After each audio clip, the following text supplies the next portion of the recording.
Good morning guys, panibagong araw, panibagong ulam na naman tayo for today's video. At ang menu naman natin for today ay nilagang baboy, requested ni Lalabs. Kasi sabi niya medyo masama daw yung pakiramdam niya, kaya gusto niya ng may sabaw. Kaya tara, samahan niyo ako. Jay is on the way!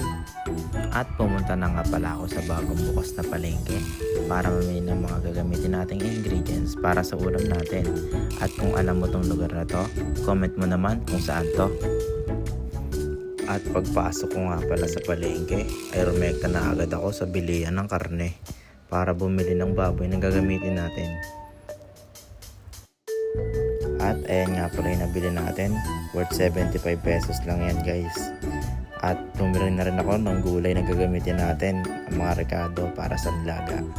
Ayan, isang repolyo. Kalahati lang nga pala yung gagamitin natin dyan kasi nagtitipid tayo. Yan, sinamahan ko na rin yung sitaw tsaka patatas. At yan nga, pag uwi ko na ng bahay, tinadtad ko na yung mga gagamitin natin. Una yung sibuyas, tagtanan mo lang ganyan. At yung hiwa nga pala ito guys, ay pang nilaga. So hindi mo kailangan ng maliit, yung saktuan lang. Ayan, ganyan yung gayat na ginawa ko para sa sibuyas. Ayan, so pagpatuloy nyo lang yan. At ayan, sinunod ko na rin yung mga gagamitin natin na gulay. Nuna ko na yung repolyo. Ayan, tadtarin nyo lang siya ng ganyan. Tsaka pa ganon. So ayan, after nyan, sunod naman yung sitaw. Bahala kayo kung anong gusto nyong iwa, kahit ano naman yan. Kakainin nyo din naman yan. Sunod nyan, patatas. Piniler ko na kasi mas mabilis din kapag ginamitan natin ng peeler.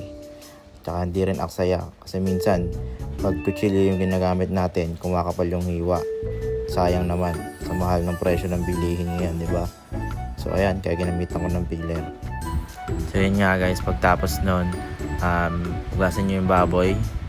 Mga 3 beses nyo hugasan para malinis. Tapos lagyan nyo ng tubig, ayan, sibuyas, luya, paminta, tsaka asin.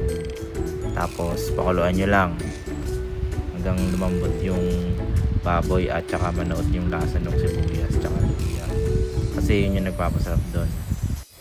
So ayan guys, no, kung makikita nyo, kumukulo na yung ulam natin. Hindi pa tapos yan. Ayan, pag kumulo na yan at nakita nyo na yung dumi nyan sa ibabaw, tatanggalin nyo ngayon yan kasi yan yung dumi ng baboy. Ayan, yung pagtanggal yan, tanggalin nyo lang. Tapos pakuluan nyo ulit kasi alam ko medyo matigas pa dyan yung baboy, kaya sinalang ko ulit, pinakuluan ko pa ulit. Ayan, tinanggal ko muna yung mga dumi-dumi nya. And then after a minute, sinunod ko na rin yung pork cubes. Lagay ko na rin yan dyan. Tapos hinalo-halo ko na lang din para matunaw agad. Tapos sunod nyan, sasalang ko na rin yung gulay. Ayan, pagsasama-samahin ko na sila dyan. Sunod nyan, ayan, patatas, sitaw, tsaka repolyo. Ayan, sinalo-halo ko lang. Tapos pakuluan nyo ulit. At sa mga oras nga na yan, medyo nakulangan ako sa alat. Kaya nagdagdag na rin ako ng asin tsaka patis. Kasi medyo matabang siya eh. Naparami ata yung tubig ko. So ayan, dinagdagan ko na rin siya. Pas panlasa ko. At yan, medyo okay na nga. Yan, hinihintay ko na lang ulit mapakulo. Tapos takpan ko na lang din. So ayan, nung medyo okay na nga, inalo-halo ko lang. Chinek ko yung gulay kung matigas pa ba, tsaka yung karne. At sa tingin ko, mga oras na yan, okay na yan. Kaya tinikman ko na at okay na rin naman. So malapit na, plating naman na susunod. Kaya ayan, sinandok ko na nga siya para maihain ko na rin. Ayan, medyo mainit talaga siya guys. Kaya ayan, hindi rin ako makatiis. Kaya ayan, medyo nabitawan ko yun, hindi na pag umuna. At ayan ang pinakamasarap, lalagyan mo ng sausawan, patis na may kalamansi at sili. Kain guys.